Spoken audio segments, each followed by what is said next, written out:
Graça e paz, meus irmãos. Abram as suas Bíblias no livro de Atos, capítulo 16. Nós vamos fazer a leitura e um breve estudo dos versículos 35 a 40. Paulo e Silas livres da prisão. Versículo 35. Quando amanheceu, os pretores enviaram os oficiais de justiça com a seguinte ordem: põe aqueles homens em liberdade. Então, o carcereiro comunicou a Paulo estas palavras: os pretores ordenaram que fossem expostos em liberdade. Agora, pois, saí e ide em paz. Paulo, porém, lhes replicou: sem ter havido processo formal contra nós, nos açoitaram publicamente e nos recolheram ao cárcere, sendo nós cidadãos romanos. Querem agora, às ocultas, lançar-nos fora? Não será assim. Pelo contrário, venham eles e pessoalmente nos ponham em liberdade. Os oficiais de justiça comunicaram isso aos pretores, e estes ficaram possuídos de temor, quando souberam que se tratavam de cidadãos romanos. Então, foram ter com eles e lhes pediram desculpas, e relaxando-lhes a prisão, rogaram que se retirassem da cidade. Tendo-se retirado do cárcere, dirigiram-se para a casa de Lídia, e vendo os irmãos, os confortaram. Então, partiram. Meus irmãos, vamos concluir o estudo do capítulo 16 do livro de Atos, nos versículos 35 a 40. Aqui, continuando a trajetória de Paulo e Silas, eles acabam sendo libertos da prisão. Versículo 35 diz o seguinte: quando amanheceu, os pretores enviaram oficiais de justiça com a seguinte ordem: põe aqueles homens em liberdade. Se a gente voltar um pouquinho no estudo, nós vamos lembrar que eles tinham saído da cadeia, ido para casa do carcereiro, oraram, batizaram, jantaram, mas voltaram para a cadeia. Tudo acontece no tempo perfeito de Deus.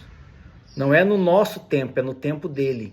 Ele sabe o que realmente é o correto, quando, como, por quê, tudo é no tempo de Deus.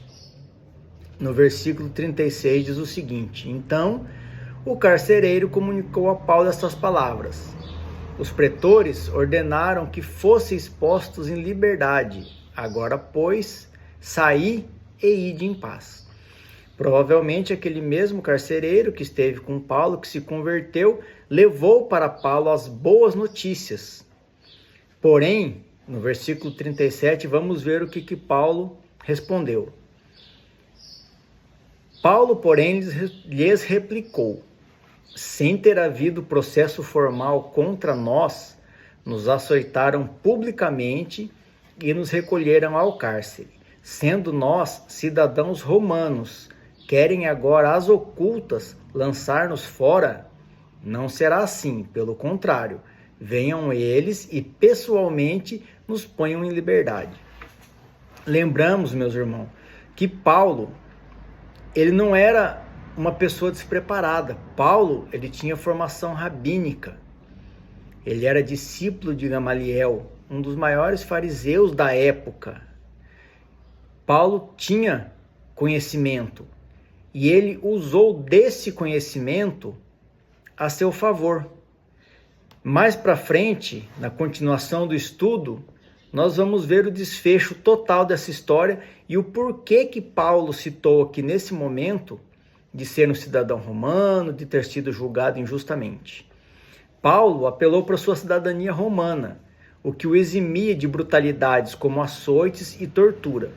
Porém, ele só fez isso no final, no desfecho. Primeiro ele foi açoitado, ele foi preso, e só depois ele poderia ter feito esse anúncio antes. Mas ele sabia que o agir de Deus é perfeito, ele confiava em Deus. Ele tinha colocado as suas vidas, no caso dele e Silas, nas mãos de Deus. Eles sabiam que Deus tinha um propósito para eles e confiaram. Quando o cidadão romano era julgado em um tribunal romano, lhe era cedido o direito de levar o caso perante César, que era o imperador romano. Então, mais para frente, nós vamos ver que isso realmente vai acontecer e que Paulo vai estar diante de César. No versículo 38, os oficiais de justiça comunicaram isso aos pretores, e estes ficaram possuídos de temor quando souberam que se tratava de cidadãos romanos. Ou seja, meus irmãos, os responsáveis pela justiça, os pretores da época, eles ficaram possuídos de temor. Mas por quê? Porque se arrependeram? Não. Porque seguiam as leis dos homens e se preocuparam com a sua própria justiça. Ou seja, como eles agiram fora da lei romana nesse caso, né?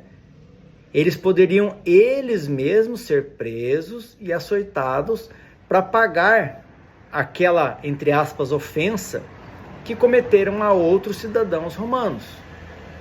Então, eles não se preocuparam porque foram injustos, porque teria que amar ao próximo ou algo do gênero. Não, eles nem eram convertidos ao cristianismo.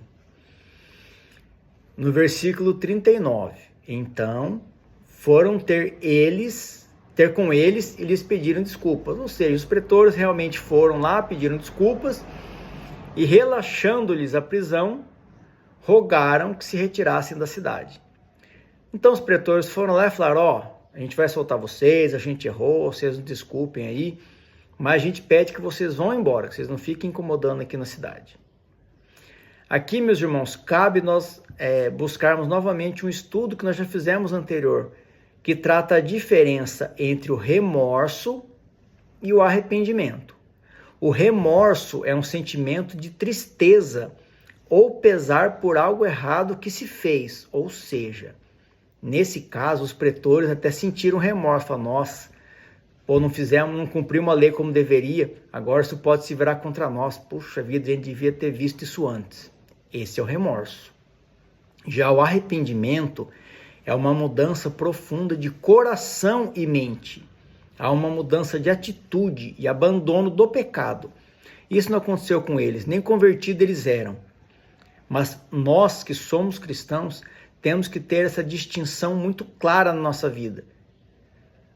Jesus nos traz ao arrependimento e não simplesmente ao remorso.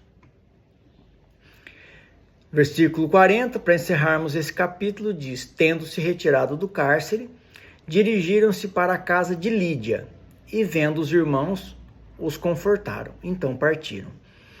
Observem que antigamente, naquela época, eles eram verdadeiramente irmãos em Cristo.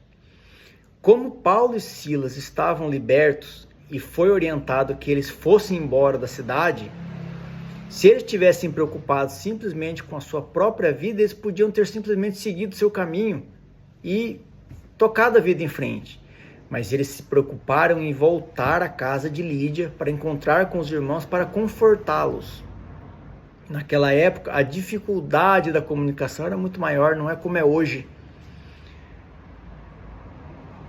Cabe a nós, meus irmãos, tirar algumas lições desse pequeno trecho que nós estudamos agora. A mais importante delas é nós vermos o que realmente é ser um irmão em Cristo.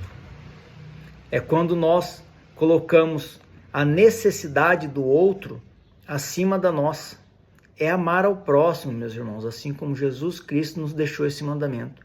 Nos preocuparmos com o outro, assim como foi a promessa de Deus a Abraão, quando Deus disse a Abraão: sê tu uma bênção, se preocupe com o outro, faça pelo outro e não por você. Que tudo seja feito para a honra e glória do nosso Senhor Jesus Cristo. Amém.